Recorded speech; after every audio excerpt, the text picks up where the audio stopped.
Olá, sejam todos sempre muito bem-vindos. Bom, vamos fechar essa nossa conversa a respeito de todos esses elementos que nos ajudam a construir o nosso processo de identidade política.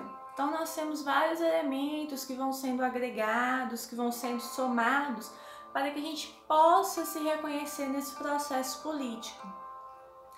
E uma das bases de todo esse diálogo diz respeito à cidadania. Então a gente precisa entender o que é cidadania. Bom, então a gente tem uma definição que ela está quase como um senso comum para todos, que cidadania diz respeito àqueles direitos e deveres que todos nós temos. Sim, cidadania é esse respeito, é esse resguardo, esse cuidado, principalmente em relação aos direitos que nós temos e concomitantemente também aos nossos deveres, mas cidadania não se esgota nisso. E se eu falar só direitos e deveres de toda a população, fica tudo muito vago. E eu preciso entender que eu tenho uma fragmentação. Eu tenho uma definição tripartite. Quem nos apresenta essa definição tripartite é Thomas Marshall. Então ele vem nos mostrar que eu tenho uma cidadania que ela é civil, política e social. Então como que seria essa cidadania civil? Ela está relacionada aos nossos direitos fundamentais.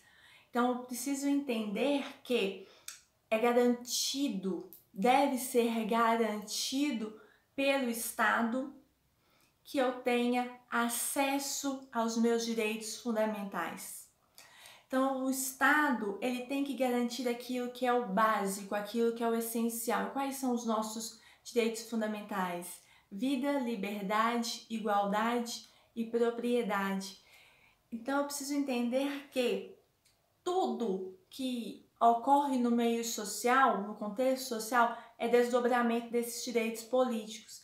Então, primeiro ponto, respeito àquilo que é essencial, o respeito àquilo que é o primordial, aquilo que não pode faltar em nenhuma medida e tem que ter uma justa distribuição a todos aqueles que fazem parte do meio social. Depois eu vou ter uma cidadania política.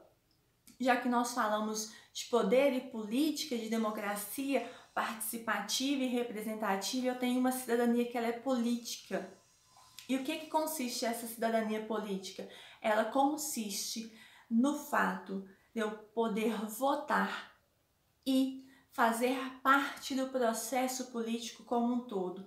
Ou seja, eu tenho que ter o direito de votar, mas caso eu queira, eu também tenho o direito de ser votado e participar das tomadas de decisões de todo o processo que envolve a vida pública, que envolve a vida política. E a minha cidadania, se eu analisar sobre o aspecto político, ela só é plena, ela só é total aos 35 anos, que é quando todos nós podemos nos candidatar ao cargo de chefe do executivo, ao cargo de presidente da República. E por fim eu vou ter a cidadania social. O que é essa cidadania social? É saber que o Estado ele tem que garantir que nós teremos acesso aos nossos direitos sociais. Então é uma via de mão dupla quando a gente lida com a cidadania. Ela diz tanto em relação aos pares, quanto em relação indivíduo-Estado. Então eu tenho sempre o Estado como garantidor de que eu vou ter acesso aos meus direitos. Eu serei respeitado naquilo que me é devido. Nem além, nem aquém, na justa medida. Então aqui nós também precisamos trabalhar com a mediania, porque eu não preciso entregar nada além da conta, mas eu também não preciso entregar algo que seja uma questão de subsistência. Eu tenho que entregar exatamente aquilo que é necessário. E dentro da cidadania política, da cidadania social e a civil, nós precisamos entender que elas só vão ser efetivas se eu tiver um executivo bem estruturado. E como que eu tenho um executivo bem estruturado? Quando ele tem um olhar atento às políticas públicas. Então, o que são essas políticas públicas? Políticas públicas nada mais são do que medidas que elas visam o melhor desenvolvimento daquele espaço. Ou seja, eu estou tentando melhorias, eu estou tentando avanço, eu estou tentando desenvolvimento do meio no qual eu estou inserido. E como que eu consigo atender essas políticas públicas? Eu tenho que fazer uma escolha de prioridade. Por quê? E como que é feita essa escolha de prioridade? Então, eu tenho recursos e eu tenho problemas sociais. Então, eu tenho que fazer uma justa distribuição desses recursos para aqueles problemas que acontecem ali naquele meio social. E como que eu tenho que fazer essa distribuição desses recursos de maneira igualitária? Não. Eu tenho que fazer uma distribuição visualizando a equidade. Por quê?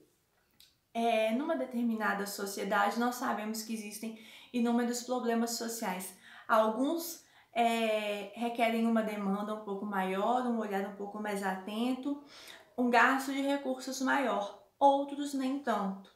Então, eu faço essa distribuição dos recursos de acordo com a necessidade, de acordo com a demanda daquele problema social específico. Então, eu vou entregando na medida do que é necessário. Então, para aquela situação, para aquela circunstância que num período eu precisei fazer um investimento maior de recursos, para os outros eu vou distribuir de acordo com o que é necessário. No próximo período, aquele que eu tive investimento maior, eu já não vou precisar e eu posso empregar nos demais.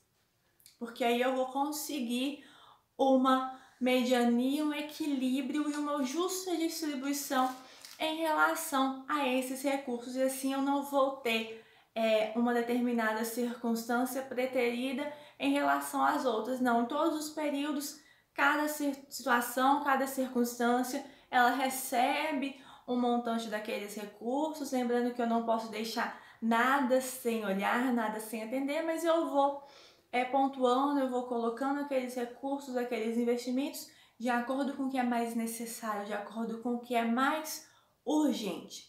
Por fim, nós vamos ter uma participação política frente à questão dos movimentos sociais.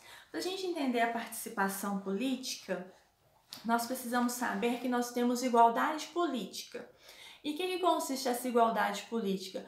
Todos temos exatamente a mesma medida de participação no cenário político. E se nós temos a mesma medida de participação, significa que o meu voto ou o voto de uma outra pessoa tem exatamente o mesmo valor. Então, não importa quem está votando, o peso ele é único para todos os membros daquela sociedade. Mas tem um porém, embora todo mundo tenha o mesmo peso para o seu voto, ainda assim nós temos desigualdades. Por quê? Porque nós sabemos que nós temos divergências sociais. Nós sabemos que em relação à dominação, nós vamos ter pessoas que elas vão ter uma influência, elas vão ter uma inferência maior e de acordo com essa dominação que elas exercerem, elas têm uma possibilidade maior de fazer valer a sua vontade que o outro, embora o valor do voto ele seja único, a possibilidade de participação é única, mas se eu tiver essa dominação, se eu tiver essa imposição em relação ao outro, eu acabo tendo uma análise, um olhar em relação àquilo que eu proponha e o outro não. Então, por isso que, embora a gente tenha igualdade política, nós ainda continuamos tendo essas desigualdades. E para a gente chegar nessa participação política, o que nós precisamos? Além da igualdade política, nós precisamos ter uma igualdade jurídica. Então, o que é essa igualdade jurídica? É essa imparcialidade que a legislação tem. Ela se aplica a todos na mesma medida, ela não faz distinção. E somado à igualdade política e à igualdade política, eu tenho que ter um bom uso dos recursos públicos. assim eu vou ter essa participação. E os movimentos sociais? Os movimentos sociais são o modo como esses grupos sociais eles se organizam e buscam essa participação. Então eu tenho que ter esse olhar atento da população, aqueles que detêm esse poder político, aqueles que estão no comando, graças ao pacto social, ao justnaturalismo, que nos coloca em uma democracia representativa. Então os movimentos sociais, eles entram para que essa participação política ela aconteça da devida maneira e não haja mais essas desigualdades. Bom, espero que vocês tenham gostado, espero que vocês tenham entendido. Se vocês gostaram, já sabem, deixem o gostei de vocês, se inscrevam e compartilhem, tá bom?